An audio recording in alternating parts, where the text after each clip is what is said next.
ಕನ್ನಡ ಸಾಹಿತ್ಯ ಪರಿಷತ್ತಿನ ಘನತೆ ಗೌರವಗಳಿಗೆ ಕೊಳ್ಳಿಯಿಟ್ಟು ಆರ್ಥಿಕ ಅಪರಾಧ ಸೃಜನ ಪಕ್ಷಪಾತ ಕಾರ್ಯಕಾರಿ ಸಮಿತಿಯ ಹಕ್ಕನ್ನ ಕಿತ್ತುಕೊಂಡು ಸರ್ವಾಧಿಕಾರಿಯಂತೆ ನಾಡೋಜ ಮಹೇಶ್ ಜೋಶಿ ನಡೆದುಕೊಳ್ಳುತ್ತಿದ್ದಾರೆ ಎಂದು ಜಿಲ್ಲಾ ಕನ್ನಡ ಸಾಹಿತ್ಯ ಪರಿಷತ್ತು ಅಧ್ಯಕ್ಷರಾದ ಡಿ ಮಂಜುನಾಥ ಆರೋಪಿಸಿದ್ದಾರೆ. ಈ ಕುರಿತು ಇಂದು ಶಿವಮೊಗ್ಗದಲ್ಲಿ ನಡೆದ ಸುದ್ದಿಗೋಷ್ಠಿಯಲ್ಲಿ ಮಾತನಾಡಿದ ಅವರು, ಕಳೆದ 3 ತಿಂಗಳಿನಿಂದ ಸರ್ಕಾರ ನೇಮಿಸಿದ ತನಿಖಾಧಿಕಾರಿಗಳ ತಂಡವು ನ್ಯಾಯಾಲಯದ ನಿರ್ದೇಶನದಲ್ಲಿ ನಡೆಸುತ್ತಿರುವ ತನಿಖೆಯನ್ನು ಹಾದಿ ತಪ್ಪಿಸುವ ಕುತಂತ್ರದಿಂದ ರಾಜ್ಯಪಾಲರ ಮೊರೆ ಹೋಗಿರುವುದು ಹಾಸ್ಯಾಸ್ಪದವಾಗಿದೆ. ಭ್ರಷ್ಟಾಚಾರ, ಸ್ವಜನ ಪಕ್ಷಪಾತ ಮಾಡುತ್ತಲೇ ಸರ್ವಾಧಿಕಾರಿಯಂತೆ ವರ್ತಿಸಲು ಕಸಾಪ ನಿಬಂಧನೆಗಳನ್ನು ಬೇಕಾಬಿಟ್ಟಿಯಾಗಿ ಬದಲಿಸಿದರು ಎಂದು ಹೇಳಿದರು. ಕನ್ನಡ ನಾಡು ನುಡಿ ಜಾಗೃತಿ ಸಮಿತಿ ನೇತೃತ್ವದಲ್ಲಿ ನಾಡಿನಾದ್ಯಂತ ನಡೆದಂಥ ಪ್ರತಿಭಟನೆಯ ಫಲ ಸರ್ಕಾರ ತನಿಖಾಧಿಕಾರಿಗಳನ್ನು ನೇಮಕ ಮಾಡಿ ಆತನನ್ನು ಅಮಾನತಿನಲ್ಲಿ ಇಟ್ಟು ಆಡಳಿತಾಧಿಕಾರಿಯನ್ನು ನೇಮಕ ಮಾಡಿ ಈಗಾಗಲೇ 3 ತಿಂಗಳಾಗ್ತಾ ಬಂತು. ತನಿಖೆ ತುಂಬ ಚೆನ್ನಾಗಿ ನಡೀತಾ ಇದೆ. ಈ ಸಂದರ್ಭದಲ್ಲಿ ಜೋಶಿ ಅವರು ರಾಜ್ಯಪಾಲರನ್ನು ಭೇಟಿ ಮಾಡಿ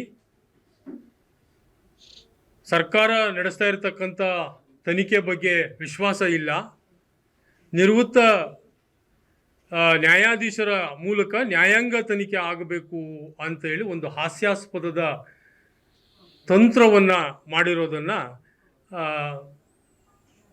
ಮೊನ್ನೆ ಪತ್ರಿಕೆಗಳ ಮೂಲಕ ನೋಡಿದ್ದೇವೆ. ಮಹೇಶ್ ಜೋಶಿ ಕೋರ್ಟು ಮತ್ತು ನ್ಯಾಯಾಲಯದ ಹೆಸರಿನಲ್ಲಿ ಪತ್ರಿಕೆಯವರನ್ನು, ಹೋರಾಟಗಾರರನ್ನು, ನಾವು ಕಾರ್ಯಕಾರಿ ಸಮಿತಿಯವರನ್ನ ಎಲ್ಲರನ್ನ ಹತ್ತಿಕ್ಕುವಂತಹ ಯೋಜನೆಯಲ್ಲೇ ಬಂದದ್ದನ್ನು ನಾವೆಲ್ಲರೂ ಕೂಡ 4 ವರ್ಷದಲ್ಲಿ ಆ ಮನುಷ್ಯನನ್ನು ಹತ್ತಿರದಿಂದ ಕಂಡದ್ದು. ಪರಿಷತ್ತಿನ ನಿಬಂಧನೆಯನ್ನು ತನಗೆ ಬೇಕಾದ ಹಾಗೆ ಬೇಕಾಬಿಟ್ಟಿಯಾಗಿ ನಿಬಂಧನೆಯನ್ನು ತಿದ್ದುಪಡಿ ಮಾಡಿದ್ರು. ಅದನ್ನು ವಿರೋಧ ಮಾಡಿದ ನಮ್ಮ ಎಲ್ಲರನ್ನ ಕೂಡ ಕತ್ತಲೆಯಲ್ಲಿ ಇಟ್ಟು ಅದನ್ನು ಅನುಷ್ಠಾನ ತರುವಂಥ ಪ್ರಯತ್ನ ಮಾಡಿದ್ರು. ಅವಾಗಲೂ ಕೂಡ ನಿವೃತ್ತ ನ್ಯಾಯಾಧೀಶರನ್ನೇ ಅವ ಆಶ್ರಯ ಪಡೆದಿದ್ದು. ಅರಳಿ ನಾಗರಾಜ್ ಅವರು ಮಾನ್ಯ ನಿವೃತ್ತ ನ್ಯಾಯಾಧೀಶರು, ಅವರು ಕನ್ನಡದಲ್ಲಿ ತೀರ್ಪು ಬರೆದಿದ್ದಾರೆ.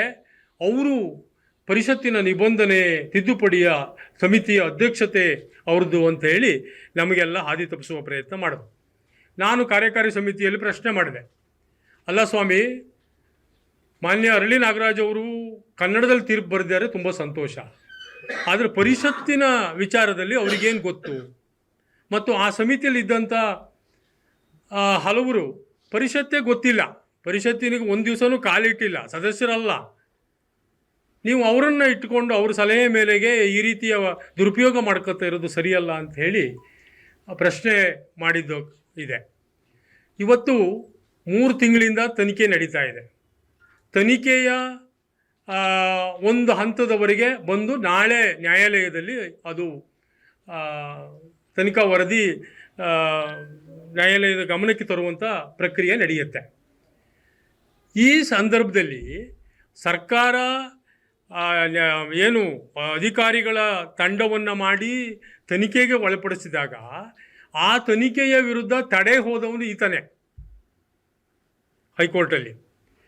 ಹೈಕೋರ್ಟಲ್ಲಿ ತಡೆ ಹೋದಾಗ ಜಡ್ಜು ಆ ಎಲ್ಲ ವರದಿಯನ್ನು ನೋಡ್ತಾರೆ. ವರದಿಯನ್ನು ನೋಡಿದ್ರೆ ಏನ್ರಿ ಇಷ್ಟೊಂದು ಎಲ್ಲ ಭ್ರಷ್ಟಾಚಾರದ ಆಪಾದನೆಗಳು ಎಲ್ಲ ಕಾಣ್ತಾ ಇದ್ದಾವೆ, ಈ ತನಿಖೆ ಆಗಲಿ ಬಿಡಿ ಅಂತ ಹೇಳಿ ನ್ಯಾಯಾಲಯದ ನಿರ್ದೇಶನದ ಮೇಲೆ ತನಿಖೆ ನಡೀತಾ ಇರೋದು. ಮತ್ತು ಆ ತನಿಖೆ ನಡೀತಾ ಇರುವಾಗಲೇ ಇವನು ನ್ಯಾಯಾಂಗ ನಿಂದನೆ ಆಗೋದಿಲ್ವ? ರಾಜ್ಯಪಾಲರ ಮೂಲಕವಾಗಿ ನಿವೃತ್ತ ನ್ಯಾಯಾಧೀಶರನ್ನು ಬಳಸ್ಕೊಂಡು ಮತ್ತೊಂದು ತನಿಖೆ ಮಾಡಿ ಅನ್ನುವಂಥದ್ದು. ಅಂದರೆ ಇಲ್ಲಿ ಯಾವ ಸೇವೆ ಮಾಡೋಕ್ಕೆ ಅಂತ ಹೇಳಿ ಪರಿಷತ್ತಿನ ಅಧ್ಯಕ್ಷನಾದಂಥ ವ್ಯಕ್ತಿ ತಿಂಗಳಿಗೆ 2 ಲಕ್ಷ ಸಂಬಳ ತಗೊಳಕ್ಕೆ ನಿಂತಿದ್ದು, ಪರಿಷತ್ತಿನ ಇಂದ 2 ಜನ ಡ್ರೈವರು, ಇದರದ್ದು ಫೋನ್ ಬಿಲ್ಲು, ಅದು ಇದು ಅಂತೇಳಿ ಎಲ್ಲ ಒಂದು 30-40 ಲಕ್ಷ ರೂಪಾಯಿ ವರ್ಷಕ್ಕೆ ಕ್ಲೈಮ್ ಮಾಡಿದ್ದು. ಅದೆಲ್ಲದರ ಆಚೆ ನಮ್ಮ ಪರಿಷತ್ತಿನ 108ನೇ ವಾರ್ಷಿಕ ಅಧಿವೇಶನದ ಇದು ವಾರ್ಷಿಕ ವರದಿ. ಈ ವಾರ್ಷಿಕ ವರದಿಯಲ್ಲಿ ಲೆಕ್ಕ ಪರಿಶೋಧಕರು ಇವರು ಏನೇನೆಲ್ಲ ಭ್ರಷ್ಟಾಚಾರ ಮಾಡಿದ್ದಾರೆ ಇದನ್ನು ದಾಖಲೆ ಮಾಡಿದ್ದಾರೆ.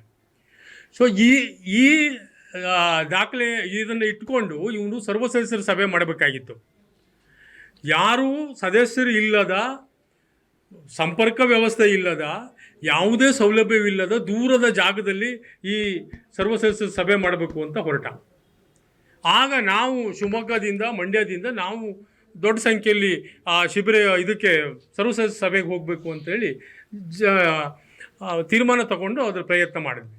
ಆ ವಿಚಾರ ಗೊತ್ತಾಗಿ ಇವನು 4-5 ಬಾರಿ ಏನು ಎಷ್ಟು ರಿಮೋಟ್ ಪ್ಲೇಸ್ ಇದ್ದರೂ ಕೂಡ ಇಲ್ಲಿಗೂ ಎಲ್ಲ ಬರ್ತಾರಲ್ಲ ಅಂತೇಳಿ ಅದನ್ನು ಸಭೆನ ನಡೆಸ್ದೇನೆ ಆ ಒಂದು ವರದಿಯ ಅನುಮೋದನೆಯೂ ಕೂಡ ಆಗದಂಗೆ ಇರುವಂಥದ್ದು.